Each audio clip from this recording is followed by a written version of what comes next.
here for 8 weeks. You're here to do this one job, which is get everyone excited about Christmas.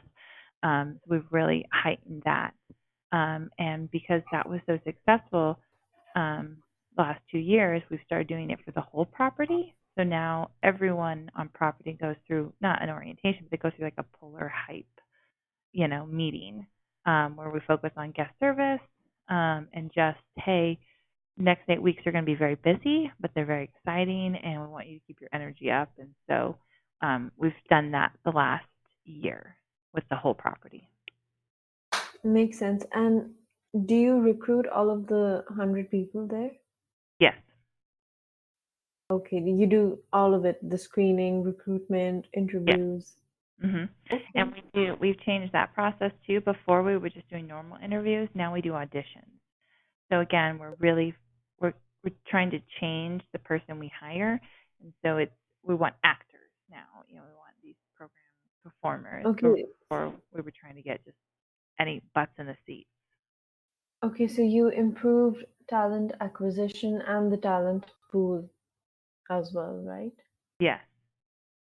Okay. And the process that you changed, did you initiate that? Was that Yes. your idea? It was. Okay. And then one thing I realized is not on my resume Yes, I think. Go on. is I received an award in 2018 from the corporate office. Okay, and what was that for? It was for leading change. Okay, and what was the name of the award? It's the Human Resource Leadership Award. And then the title of my specific award is Leading Through Change. That's really impressive. Thank you. Okay, so is there anything else that you would like to add for this? No, I think that's all. Okay, so let's move on to HR manager at Cordant Health Solutions from July 2014 to November 2016. Could you tell me what your primary responsibilities were? So my primary responsibilities were so hiring, so interviews, sourcing resumes, onboarding, so doing their new hire orientation, all of their paperwork, um, then doing reviews, counseling, investigations, and then Okay, a little bit of training.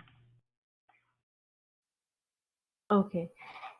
And what were the major challenges that you faced here? So the major challenges there were that they they did not have a lot of consistent practices. So they didn't have like a write up form. They didn't have a most organizations have like a template you use and you fill in the information. They didn't even have that. Um, so that had to be created. Their onboarding, they didn't have. They just had someone come sit in your office and fill out paperwork, and then you kind of talk to them about what they're going to do. They didn't have any formalized programs, so that had to be created. They weren't used to working with human resources. Human resources didn't really have a seat at the table, um, so they often were a little adversarial. Like they thought maybe human resources was going to come in and tell them what to do. So they were worried about that. Um, that was a challenge. And the reporting structure was a little odd. So I reported to the VP of HR in Denver, not to the GM. So that they often were a little worried that I was like a corporate spy. So I Yeah, had they to, were kind of apprehensive about yeah, the whole structure. Okay, got it. structure, yes. So, how did you overcome that? Did you develop relationships with the employees and build positive collaboration and improve the communication? And how did you gain their trust so they could incorporate HR into their day-to-day operations? So I basically started with just the basics. So saying or doing what I said I was going to do, showing up and like going to their operations meeting, just trying to be involved in a way that I knew that they would appreciate. So starting to say like, hey, what issues are you having? How can I help? Um, and then being very responsive very quickly. So if somebody emailed me, email them back, saying I'm working on this. Let me find you more information. I want to help. So just doing those basics over and over and over again. So then they started coming to me like, hey, I'm having this problem. It wasn't me having to force myself into every situation. So I started to get invites into meetings. Um, and then, of course, representing us accordingly to corporate. So they felt like they were supported and not being like tattled on. So um, Makes sense. just creating those relationships, opening communication, and being responsive. Makes sense. Okay. Um, the next point here is that you used lean principles to identify process improvement. So, what steps did you take after identifying process improvement opportunities? Yeah, so Cordant is really big on lean um, process improve lean principles. So it's like the Toyota policy of like incremental steps to improvement. And so to say that how do you identify an area that needs improvement? Is you identify a problem you have and work backwards, and try to Hmm. create a way to solve your problem. So a lot of my problems were just we don't there's nothing in place. So I don't you know I how do I write someone up if I don't have a document? So I need a document first. So the first thing I need to do is create a process for this. So then when somebody gets written up, I just go to this process. So a lot of it was just creating the structure of the role. So what do I do here? What do I do there? What tools do I need? Okay, so you implemented the tools as well. So we did the new hire orientation, the progressive counseling, Hmm. and then um, I kind of, yeah, the investigation. I mean, they're not, I mean, Okay, so basic. going back to the onboarding, which was non-existent, how did you manage to build that up? So they didn't have tools like Centera has. So what I would do is I did a version of what I've known in the past. Is so I sent them all their employee documents beforehand. So the handbook, all the documents they would be completing, and then ask them to complete their documents beforehand. So on their first day, they would show up and hand me their packet. If they didn't have access to a printer, I would print them, and they could come pick them up from me. And often that time is when we did the drug screen, anyways. So it worked out. So the idea was to have all these touch points before they came to give them all the documents they need. So that way, on their first day, we're not spending 2 hours doing documents. We're really just doing their I-9 and getting into it. And then I created a PowerPoint presentation that they went through with me on their first day. And then we did a tour, and then the second half of their day, they were in their department in their role. Um, so it's just, I used email mostly to engage them through the process and try to get as much of the onboarding paperwork done prior to their first day. Makes sense. Okay. Hmm. And what other aspects of improvement did you identify and lead? So we had a employee suggestion program that you Mhm. would get $25 for if you submitted it. It's part of the lean philosophy, but it hadn't been supported. Um, Mhm. so I started to re-roll that out. So to make sure to highlight the winners, to make sure that we're going through the suggestions and they're being looked at by managers. They're not just going in a box and going nowhere, which is what they were doing. So we re-rolled out that program with huge success. Um, and then also, which goes in line with that is, which is a team that looks at just efficiencies in the lab. It's a program that has kind of fallen off. It's employee run, so I help support that too. So I asked, so I provide like snacks for their groups. They're supposed to be employee led, but we just try to get them more involved in the forefront, and so that was well received as well. So getting them. Okay, and the $25 initiative that you just talked about, what was the immediate result of that? So you would get $25 if you had a suggestion that was implemented in the lab that had either a cost saving or time saving result.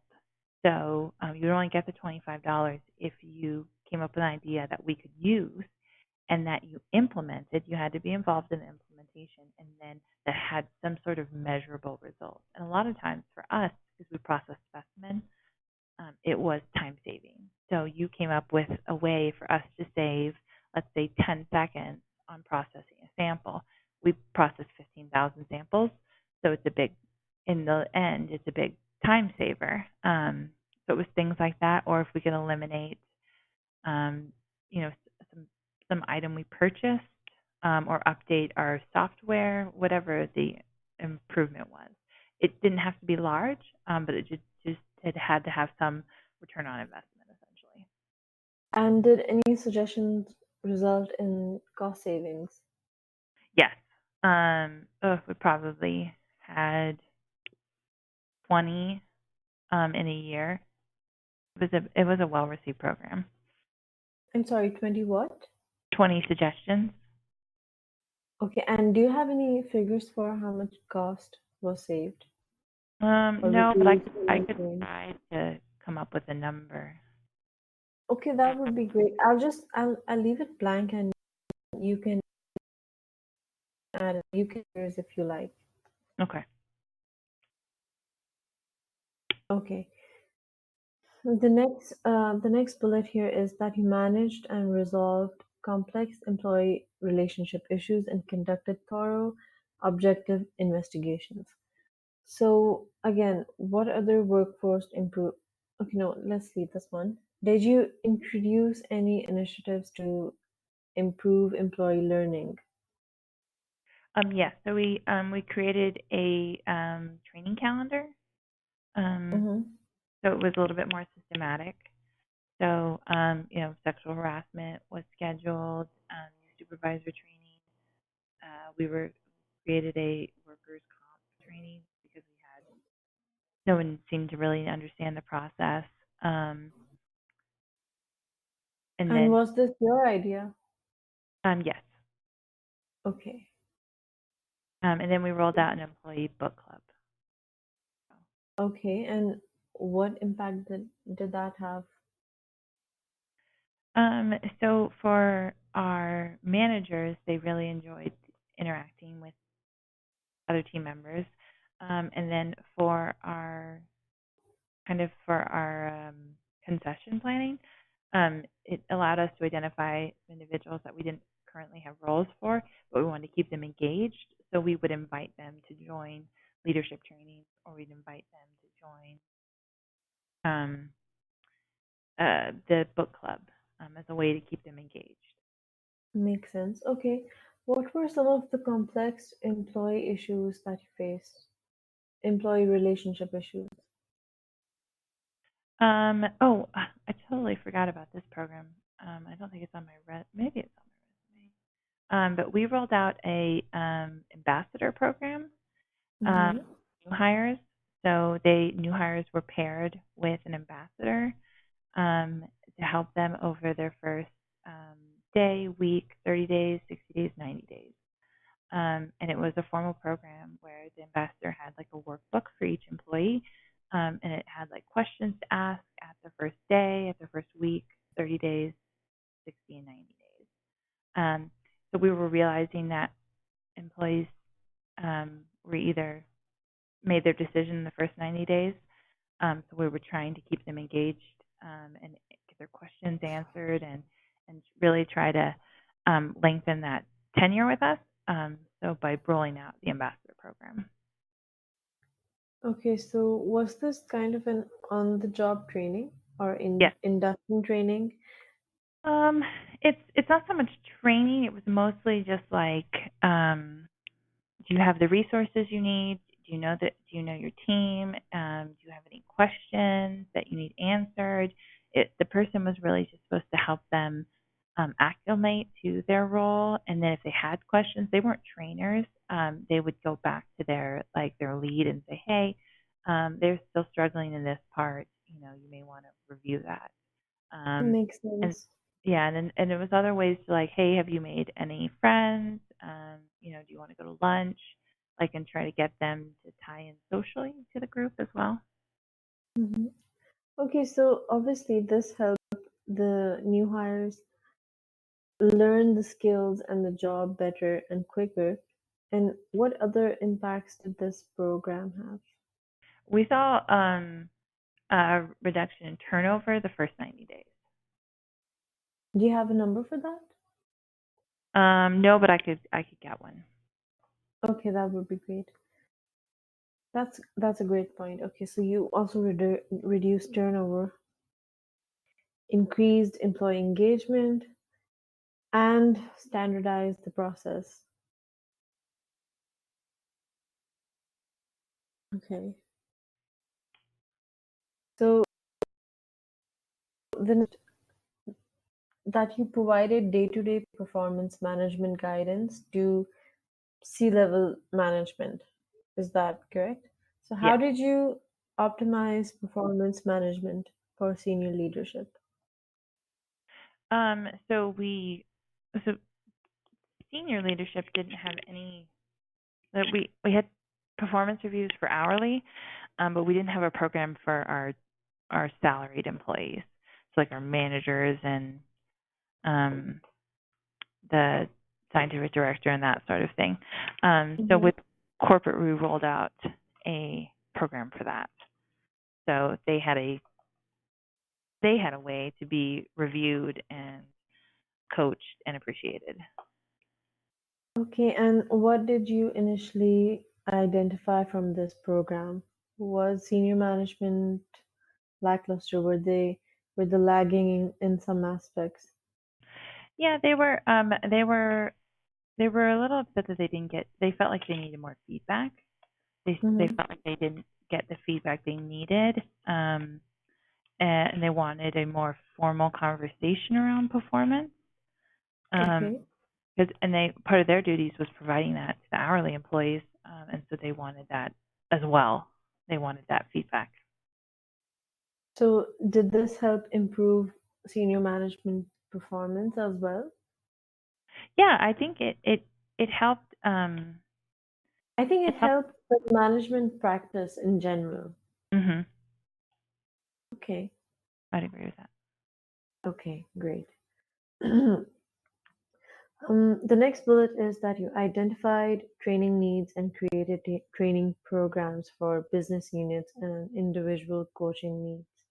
So, what were these training programs, and what immediate result did you achieve by doing that? And did you also improve employee productivity through this?